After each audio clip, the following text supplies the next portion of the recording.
Hey y'all, it is Crystal Nicole, and I got some things that I want to talk about. So let's get into it. Why y'all out here trying to pursue stuff y'all know y'all ain't ready for? That you know you've put in no work or effort to achieve. When you're expecting something and working towards something, there are multiple things that you need to work on. It's not literally just one. You sat there and worked on your discernment, your relationships, your inner being, your traumas. You allowed yourself to feel every emotion, everything that hurt, that needed to hurt. You accepted it, because sometimes you gotta know what hurt feel like to appreciate love and peace. And you've gathered peace, and you've like let things go that had you stuck. You let go of things that had you stuck in a place that you knew you didn't want to be in no more. You did internal work. You've done spiritual work. As in, you and Jesus and God is good. I ain't talking about burning candles and talking to people that's dead already. Talking about my ancestors. Somebody gonna get mad at me for that. I ain't talking to no. No, I ain't talking about that. I'm talking about for real. I'm talking about you made new habits. You've changed how you move. You've learned new things. You sat there and you've worked on your skin. You've worked on your hair. You've worked on your diet. You've worked on eating healthier and cleaner and better and getting some workouts in. You sat there and you got your physical together. You got your mental together. You've got your emotional together. You've got your financial together. You sat there and you did the work, and you endured what it took to do it, because it wasn't easy. You just waiting on that day, that opportunity, that moment where it's all gonna come full circle. Because when you hit, you're gonna hit in every area. Everything is gonna converge together. You're gonna be blessed in so many different areas once you get that one good hit. Once you get that one good hit in a game of baseball, your bases are loaded. You got a man on first, second, third, and you're up to bat. Now, when you're up to bat, you can't just swing at anything. You got to keep your head down, look at the ball, pay attention to the plate, because when that ball comes your way, it has to be perfectly aligned over that plate in order for you to hit it and get a grand slam. You don't want to hit it too short, because it can get caught. You got the shortstop, you got the pitcher. They can catch your stuff. You want it to go so far out the park that they can't even recover that ball. Ain't no coming back. And guess what happens when you hit that grand slam? Everything you've ever done represents all those men that's on those bases. They all running home. So it's gonna come full circle. It's gonna come full circle. You're going to reap what you have sown. It is impossible for you not to. It don't matter how long it take. You can't swing at anything. I don't care how close it gets, how fast it is, how slow it is. Even if you know you can hit it, you don't swing at every ball. You gotta wait for yours. You want a grand slam. You want to make sure everything you've done and every man is on base and everything you prepare for and prep for makes it home at the same time. That's how you get those multiplied blessings, because it's gonna come full circle. When it does, it's gonna be abundance. It's gonna be hard for them to come back from that. You finna, when you and your squad about your mental health winning, the work you did on your physical health is winning. The work you've done on your spiritual health is winning. The work you've done on your financial, your relationships, all of it. It has to. The only way this can get messed up if you swing at the wrong thing. If you get tired of waiting for your shot, if you don't focus in on what's coming in, and you don't make sure that that ball is perfectly aligned over that plate before you swing, it can't be on the outer. It's got to be perfectly centered. Batter up. It is time to batter up. And be patient and wait for yours. Don't just swing at anything. You did all this preparation, your base is loaded, go for the grand slam. Ain't no other option. You shouldn't even want it no other way. Now what happens if you show up to the game and you ain't prepared? You haven't done none of the physical work, the mental work, the spiritual work, the emotional work, the preparation, and none of that. You show up to the game with just the bat, and you just be swinging at whatever. And you might even get a base or two. You might get walked. But you playing short some stuff. Short some skill sets. There's some work and effort that goes into it. Anybody that's ever played sports get it. You get it. There's effort there, and everything that goes on that field is a representation of what went on in practice. What you've been working on in the past. What have you practiced? What have you rehearsed? What drills? What skills you put into it? All of it. It shows when it's game time. And right now, it's game time for a lot of y'all. It's game time for a lot of us. We in the final inning. We in the final inning at this point. It's do or die. And everybody want the same stuff. They want the same thing. Everybody ain't willing to prepare for it. And some of y'all don't even know what to do with a win. Some of y'all don't even know how to handle a bat or hold it because you never went to batting practice.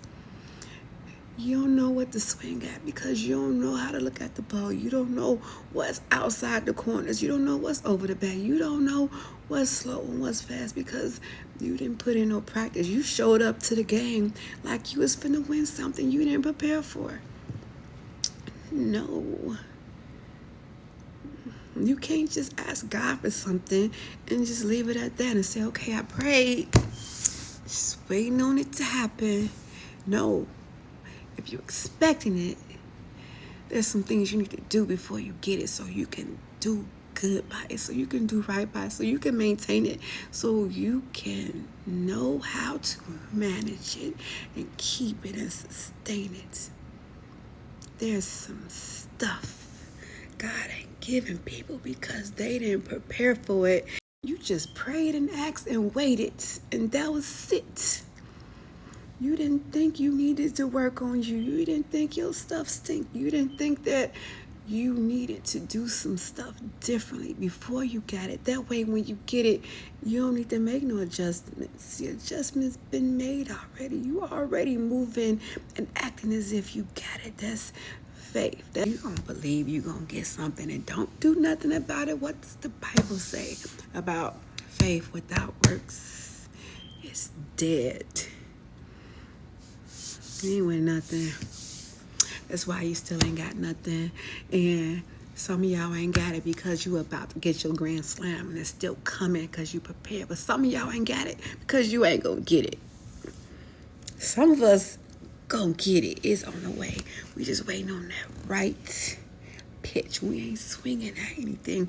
Anybody can't just walk up in my face and tell me you're my answer from God. Nah, God told me who my answer is. I would have to hear that from God myself. You can't tell me you that answer. And I ain't accepting it. I'm not swinging at that. That ain't how God roll. God know that ain't gonna work for me anyway. God know how to get my attention. He know how to show me what's for me and what's not. I perceive very well. I hear from God real good. And when I try to ignore him, he gonna show me in another way. Then he gonna confirm it. Then he gonna hit me with some numbers. Then he gonna show me, and then I'm gonna see 222 again. Then I'm gonna see 111. Then I'm gonna see that 444, and then I'm gonna see that 555. And it's just like, okay, God, you know I know what these numbers mean. You know I get it.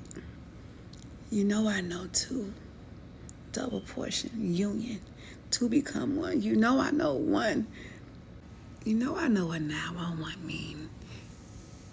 913. Amos 9 and 1-3, y'all. Amos 9:13. you start showing me these numbers and I know what scriptures is attached to them. And I'll be like, dang, he talking to me. You start seeing 9:13 on the clock all the time, and you waiting on your grand Sam, and Amos 9:13. What does it say? This is the season where the reapers will reap before they sow.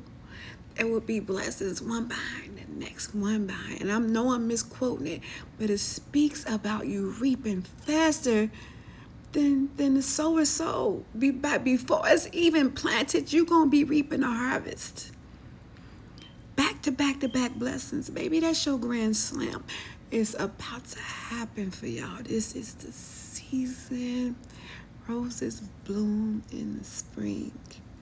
Things are about to really spring forth for people who waited, who prepared, who did the work. Because God is calling things into alignment for his use and for his purpose. And if you know, you feel it. It's in your spirit, because the way God speaks to people that's listening, that has an ear to hear, you feel it.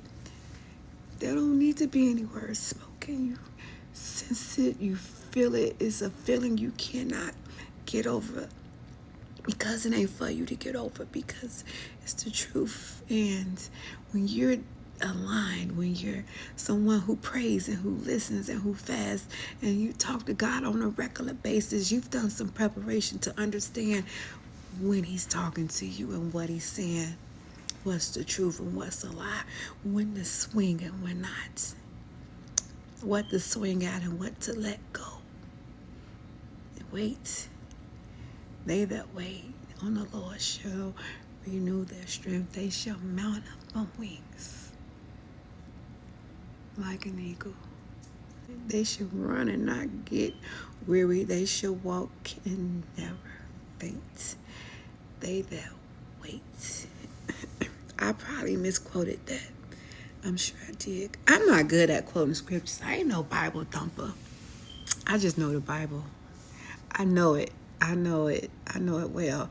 I just can't recite every little thing that's in it, but I know it. But what I know more than my Bible, what I know God. I know his voice. I know when he's speaking.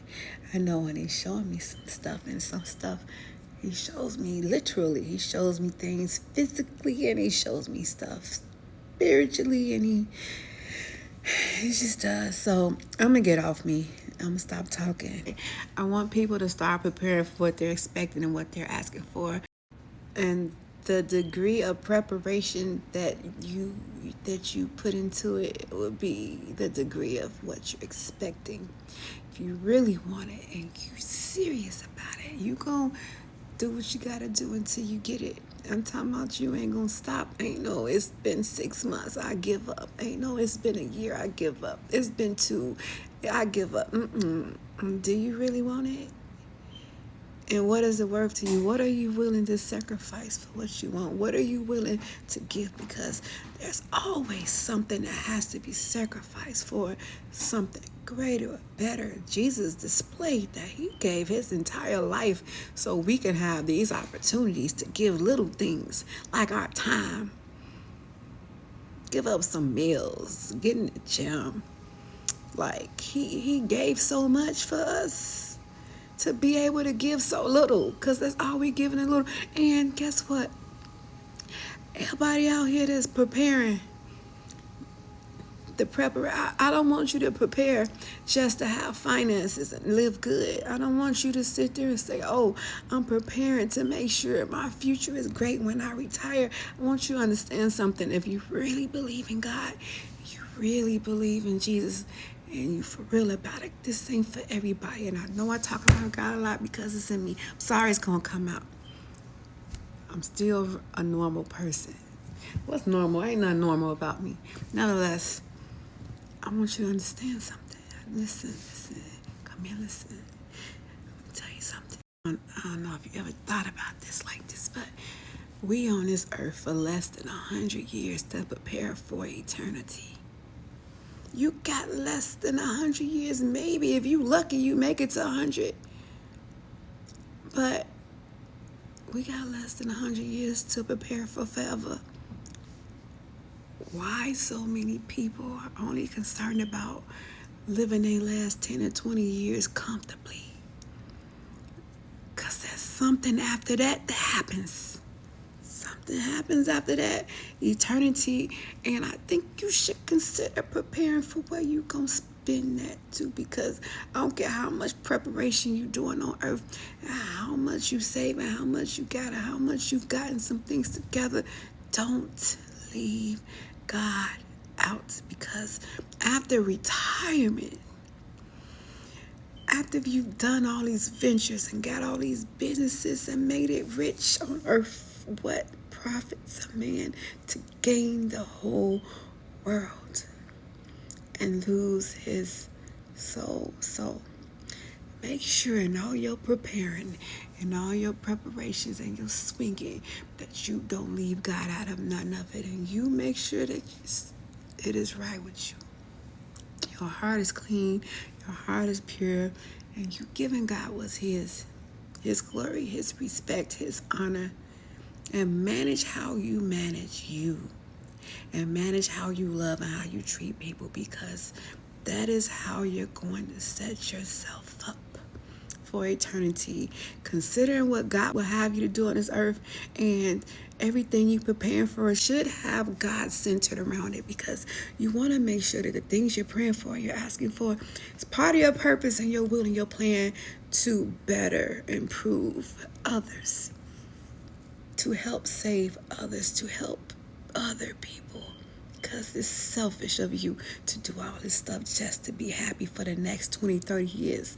But baby, guess what? After them 20, 30, 40 years is up, you got to deal with eternity. You ever consider preparing for that too? Does that like cross your mind? Have you considered that you should prepare your kids for that too? And all your loving your children and preparing them for life. You don't love them for real if you don't prepare them for what happens after life. And you don't even know when that day may come. It can be tomorrow. Dang, Chris, why you say that? I don't know. It came to me to say it. I had to say it. It came right out my mouth. I wasn't even thinking it. It just spill it out. Words just be spilling it out. It just says itself. It just says itself. I think this is what happened. It said itself, because so I think that God is stressing in preparation for a reason with me, and because he's stressing it so hard on me, I think it's for me to say, because I'm somebody who don't mind saying it. I don't mind saying it. I'm going to say it. I don't care who it makes mad. I don't care who don't want to talk to me no more after that. I'm okay. Trust me. I'll be all right. But I just want you to consider preparation and not swinging at everything. And also make preparations for what happens after we expire on this earth. Heck, Donald Trump in office, that could happen at any moment. Let's just keep it. Lord, I'm done. That's it. That's all. Bye, y'all.